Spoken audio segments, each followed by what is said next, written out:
Senator-elect Rodante Marcoleta, kumpiyansang mananalo siya kahit hindi pasok sa mga survey.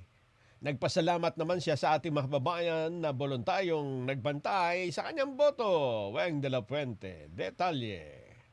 Sa kabila ng hindi tumataas na ranking sa mga election surveys, hindi nasira ang kumpiyansa ni Senator-elect Rodante Marcoleta na makakapasok siya sa mananalong senador sa nakaraang eleksyon. Taliwas kasi niya ang resulta ng mga survey sa kanyang nasaksihan sa ginawang pag-iikot sa iba't ibang lugar sa bansa.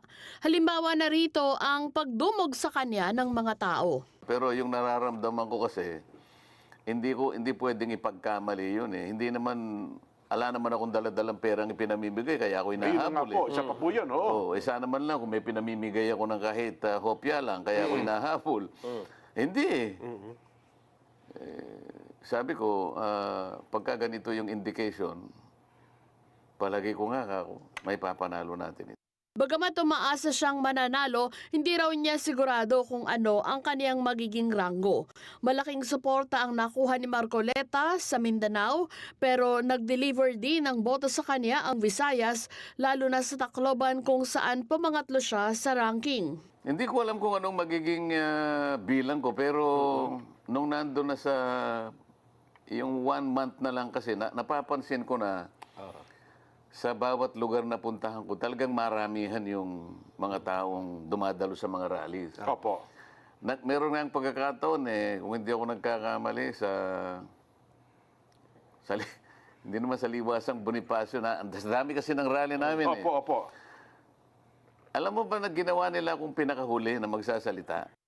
Sa kanya pagbisita sa programang Saganang Mamamayan ng Net25, ipinarating niya ang pasasalamat sa mga nagboluntaryo para tumayong bantay sa kaniyang boto.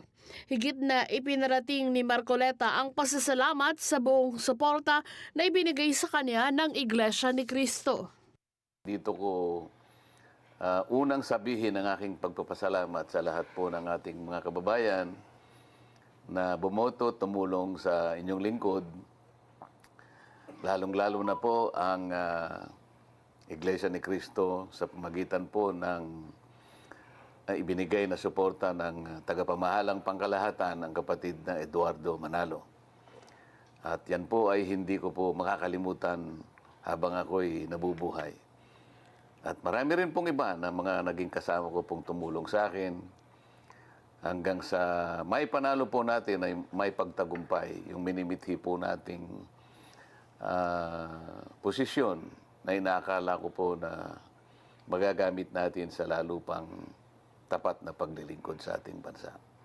Pangako ni Marcoleta na isusulong ang mga inilatag niyang plataporma lalo na sa usapin ng enerhiya.